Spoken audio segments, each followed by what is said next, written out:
Be Wealthy and Smart, episode 727.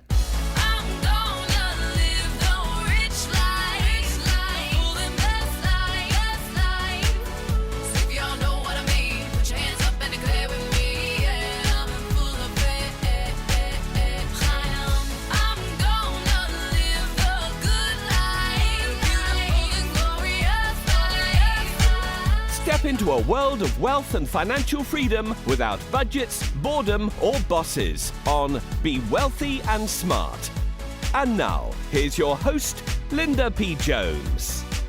Welcome to Be Wealthy and Smart. I'm Linda P. Jones, America's Wealth Mentor, empowering women and men worldwide to financial freedom.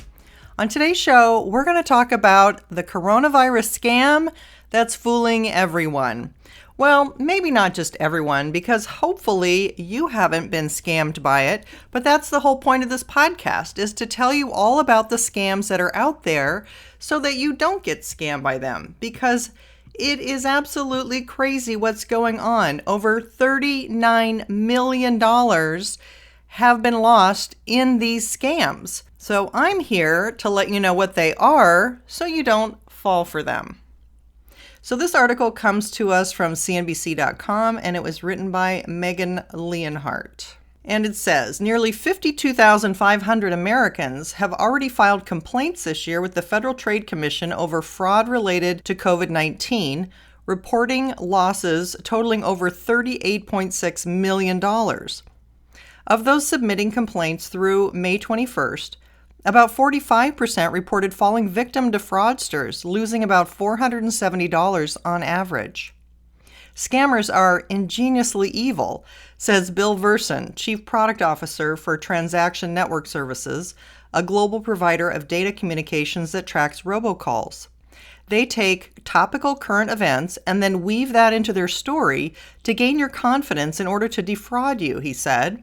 TNS has seen a big uptick in fraudsters leveraging COVID-19 related scams right now. One of the top ways scammers lure victims is through text message, according to the FTC. And there's a new, highly sophisticated robotext scam that could trip up a lot of consumers, Verson says. It starts with a text purported from the Internal Revenue Service, IRS, asking to confirm information for a stimulus payment through a link. If you click on it, the link takes you to a realistic-looking IRS webpage where you're prompted to provide your name, contact information, and social security number. Once you enter your personal information, you're then redirected to the real IRS website to make the scam look less suspicious. Robocalls are also a huge area for scammers right now, Verson says. One of the most common ones he's seeing pop up is for fake refunds related to coronavirus. The key to this scheme is that the scammers never mention what the refund is actually for. With so many companies, from car insurance providers to utilities, offering refunds and discounts, it's easy for consumers to assume it's something like that. The robocall scam will call you up and say, "We cannot provide services due to COVID-19, but you have been charged $399. Press 1 to claim a refund," Verson says. When you press 1, you're asked to provide your credit card information so that you can get the charges reversed or repaid. And boom, that's how the scammers get you, Verson says. It sounds legitimate. How to protect yourself from coronavirus scams. Consumers need to be extra vigilant right now, says Dove Lerner, security research lead at cybersecurity threat intelligence company Sixgill. Don't give credit card or other personal information to anyone over the phone. Don't click on unknown links in emails, and don't even answer the door for someone claiming to be from the government unless they can show proper identification. You should assume it's a scam until someone proves otherwise, he says. Beyond those common ways to protect yourself, here are 5 additional steps you can take to safeguard against common scam tactics. Number 1, educate yourself on the latest scams. It's important that consumers stay up to date on the latest ways scammers are trying to swindle them. The FTC has been keeping on top of the latest schemes and issuing consumer alerts about what they're finding. You can sign up for the emails or simply visit the FTC's coronavirus scam page. Credit building company Self Financial also created a comprehensive list of all the scams connected to COVID-19 and how they work.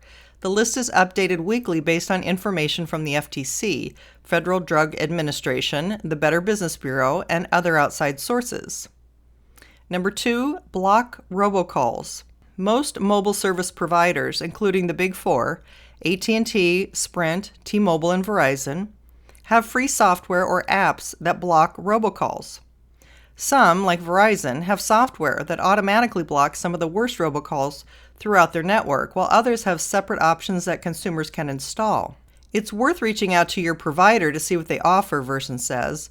A customer service representative will be able to walk customers through signing up or adding robocall blocking software or an app to their phone, he says. Some service providers even offer free trials so customers can test roboblocking apps with all the extra bells and whistles, such as also blocking spam text messages or automatically silencing unknown callers. Number 3, don't respond. Don't respond to unknown text messages or pick up calls from unfamiliar phone numbers. Instead, let them roll into voicemail for further scrutiny. As with all unknown or unexpected robocalls, it's buyer beware. We recommend consumers ignore them, says Alex Quilici, CEO of Umail, a company that tracks robocalls. Illegal robocalls are being used to pitch consumers everything from low-priced health insurance to COVID-19 cures to work-from-home schemes, the FTC says. If it's an important robocall, say from a pharmacy or doctor's office, they'll usually leave a message or contact you another way, such as through email or an app. Number 4, reach out through legitimate contacts. If you do receive an email or text message that you feel you do need to respond to, don't click on the link provided. Instead, go directly to the government or company website by typing its name in your browser. Contact it through an official phone number or email address. Links in emails or text messages are a particularly common way for fraudsters to gain access or lure you into a scam. Hackers send what's called a phishing email, in which they mimic the look or feel of communications sent by companies or the government and include a link to a false portal asking for your information. Number 5, if you are suspicious, speak up. If you're afraid that something is a scam, talk to a friend or relative about what happened. Bouncing the interaction off of someone else may help raise a flag, said Ron Schlecht, managing partner at cybersecurity firm BTB Security. The old adage holds true. If something sounds too good or outrageous to be true, it probably is. Additionally, if you believe you have fallen victim to a fraud scheme, contact local law enforcement, Verson says. A lot of people who get scammed feel ashamed. They feel embarrassed. Don't. Pick up the phone and call law enforcement, he says. That way, officials can work to shut down these bad actors and stop them from defrauding other people. It's a confidence game. The bad actors aren't going away, Verson says. There's just too much money for them to walk away. End of article. Okay, so you heard about all these different schemes. You know, it's basically a variation of other scams that we've covered on the podcast.